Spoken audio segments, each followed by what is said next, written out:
Assalamualaikum warahmatullahi wabarakatuh.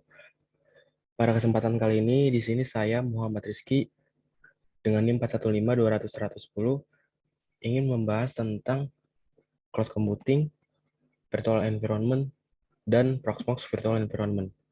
Langsung lanjut ke pembahasan yang pertama,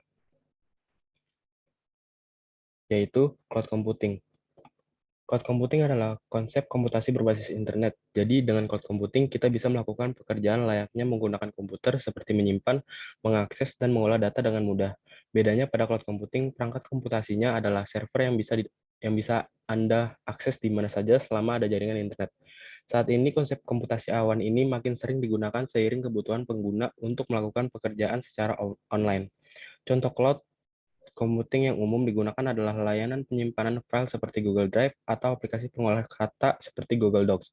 Kedua layanan tersebut memungkinkan kita untuk menyimpan dan mengakses data melalui internet. Tak hanya untuk penggunaan umum, komputasi cloud juga bisa digunakan secara khusus oleh perusahaan dan organisasi untuk kebutuhan internal, misalnya untuk menyimpan dan mengolah data perusahaan yang biasanya mengandalkan sebuah data center, baik dikelola sendiri atau menyewa dari layanan pihak ketiga. Cloud computing memiliki beberapa definisi berbeda dan berasal dari beberapa ahli di bidangnya. Dari beberapa definisi tersebut, dapat disimpulkan bahwa cloud computing merupakan layanan komputasi teknologi informasi yang mencakup layanan hardware, software, dan aplikasi yang dapat diperoleh melalui internet. Layanan tersebut harus dapat disesuaikan dengan kebutuhan pengguna dan biaya penggunaan layanan dikenakan sesuai jumlah sumber daya yang telah digunakan pengguna menggunakan basis per bulan atau per menit. Cloud computing menyediakan proses komputasi dari lokal, perangkat individual, pengguna sampai penggunaan terdistribusi, virtual, dan pengembangan sumber daya. Sehingga memungkinkan pengguna untuk memanfaatkan perhitungan penyimpanan dan sumber daya aplikasi lainnya yang membentuk cloud secara on-demand. Fungsi cloud computing yang pertama yaitu menawarkan kemudahan skalabilitas, memudahkan akses data, memudahkan kolaborasi, dan yang terakhir yaitu menyediakan sarana yang selalu up to date. Kelebihan kekurangan cloud computing.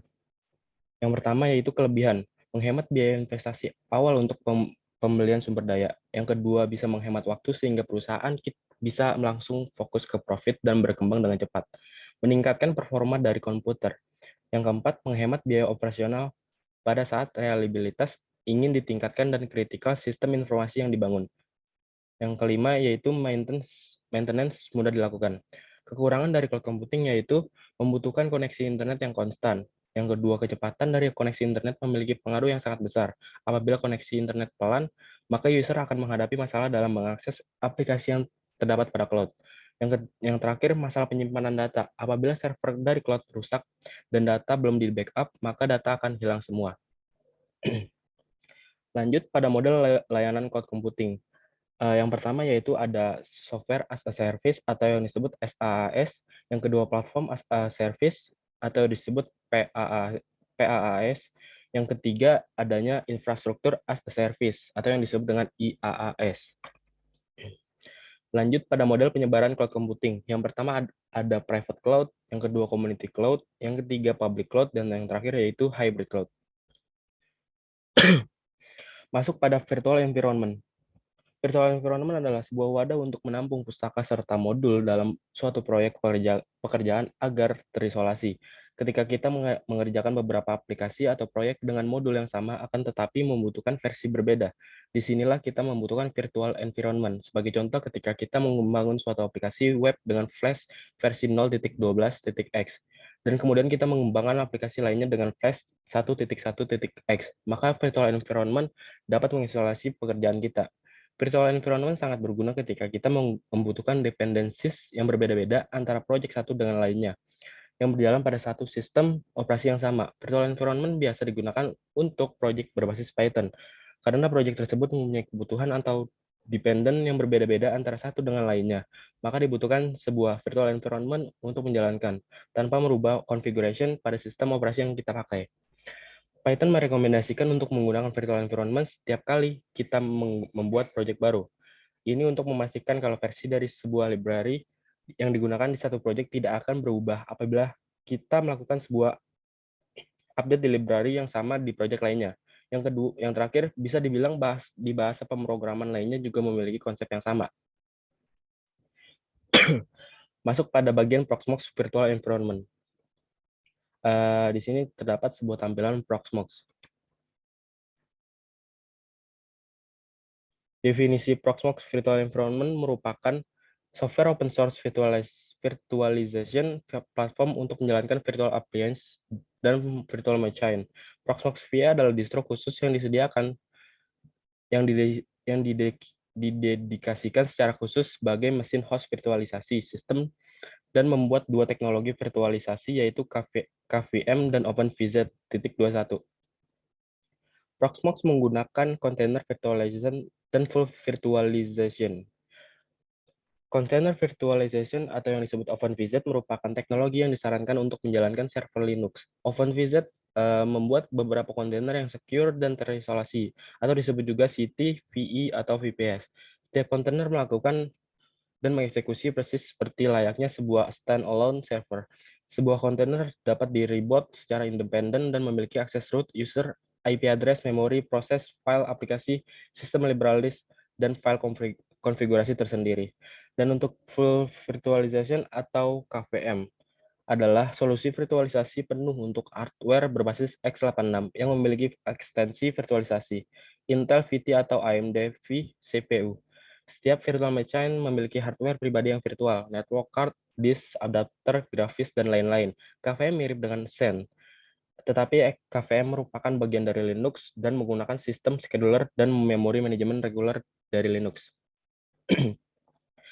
Fitur-fitur Proxmox yaitu yang pertama ada bare metal ISO installer, yang kedua central web based management, yang ketiga backup, restore, live migration, dan yang terakhir yaitu Proxmox VA cluster. Kelebihan dan kekurangan Proxmox. Kelebihan Proxmox VA mendukung cukup banyak host dalam satu cluster sampai versi 4.3. Cluster Proxmox VA mendukung sampai 32 host, masih jauh jika dibandingkan jumlah host yang didukung oleh VMware, vSphere, maupun Microsoft Hyper-V. Proxmox VA merupakan produk open source. Proxmox VA dapat digunakan secara gratis, bahkan oleh siapapun tanpa membayar lisensi, walaupun tidak disarankan untuk server production. Proxmox VA menggunakan KVM sehingga memudahkan pemanfaatan fitur virtualisasi dari prosesor Intel maupun AMD. Bahkan dengan fitur live migration-nya, kita dapat dengan mudah memindahkan VM dari host berprosesor Intel ke host berprosesor AMD dan sebaliknya tanpa kesulitan. Kekurangan dari Proxmox yaitu tidak atau belum mendukung DRS, Distribute Resource Scheduler, artinya distribusi workload antara host-host dalam satu cluster harus dilakukan secara manual. Sampai saat ini, Proxmox VA belum mendukung DRS. Menurut saya, ini adalah kekurangan yang paling fatal. Padahal solusi lain yang sama-sama berbasis KVM seperti Airhave dari Red Hat telah mendukung DRS. Kekurangan lainnya adalah performance Proxmox belum memaksimal dan masih jauh dibandingkan dengan solusi virtualisasi lain seperti VMware, EXX, Microsoft Hyper-V, maupun Oracle VM. Analisa perbandingan Proxmox. Proxmox mendukung hampir seluruh jenis sistem operasi yang dijadikan sebagai GUIS VMS. Proxmox menggunakan kernel 4.4, dukungan penuh pada chipset Intel atau AMD terbaru. Manajemen yang mudah diberikan oleh Proxmox melalui web interface untuk menjalankan Proxmox. Secara perbandingan berikut kesimpulannya. Yang pertama yaitu, jika kita ingin menggunakan GUIS dengan iOS Linux, maka disarankan menggunakan Proxmox atau vSphere. Nah, jika Windows sebagai GUIS iOS, mungkin Hyper-V dan Proxmox sebagai pilihan yang tepat. Karena pada vSphere, terkadang terdapat error pada instalasi ataupun pemakaian pada GUIS iOS. Mungkin dengan menggunakan versi terbaru dari vSphere, masalah ini dapat teratasi. Untuk masalah skalabilitas, Proxmox tentu lebih unggul karena Proxmox berbasis open source, sehingga tidak ada batasan untuk mengatur resource, baik itu CPU, RAM, dan lain-lain. Semua bisa diatur sendiri sesuai dengan keinginan, sedangkan vSphere dan AXC ada batasan dalam hal berikut. Untuk host 12 TB RAM, 1024 VMS, 8000 cluster, dan untuk GOS 128 CPU, 4 TB RAM. Berbeda lagi dengan Hyper-V, yaitu untuk host 4 TB RAM, 1024 VMS, 8000 cluster, dan untuk GUIS-nya yaitu 64 CPU, 1 TB RAM, 64 TB VHDX. Nah, meskipun begitu, tiap-tiap jenis virtualisasi ini juga memiliki fitur yang unggulan sendiri-sendiri. Berikut dengan ulasannya.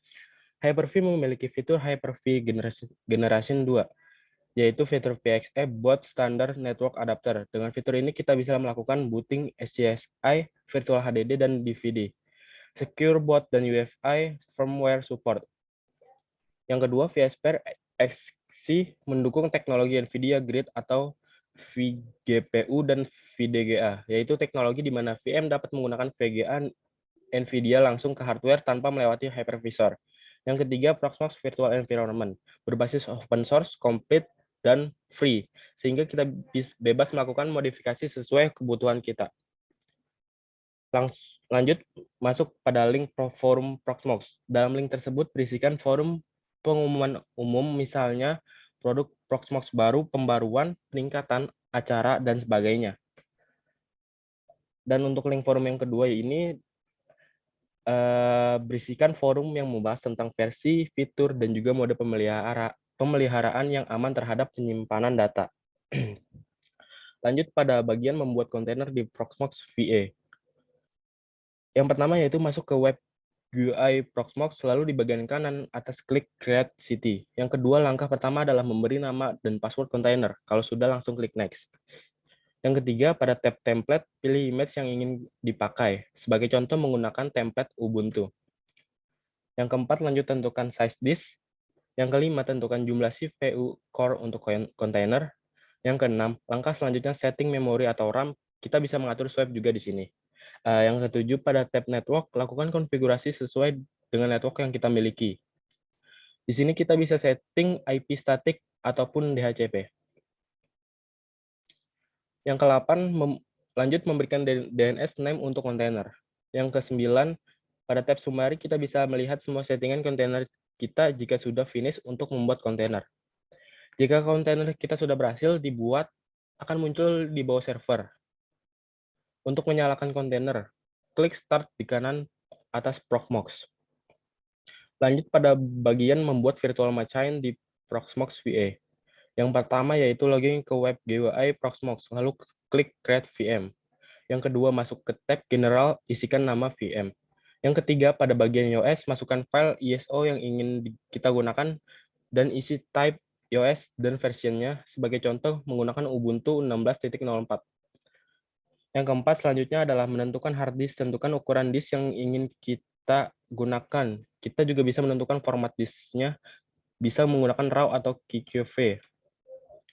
Yang kelima, setelah menentukan ukuran disk, selanjutnya adalah menentukan jumlah core. Kita bisa mengatur sesuai dengan kebutuhan. Yang keenam, pada tab memori, pilih beberapa banyak RAM untuk dialokasikan ke VM. Yang ketujuh, step terakhir adalah bagian network. Pilih network adapter yang ingin digunakan.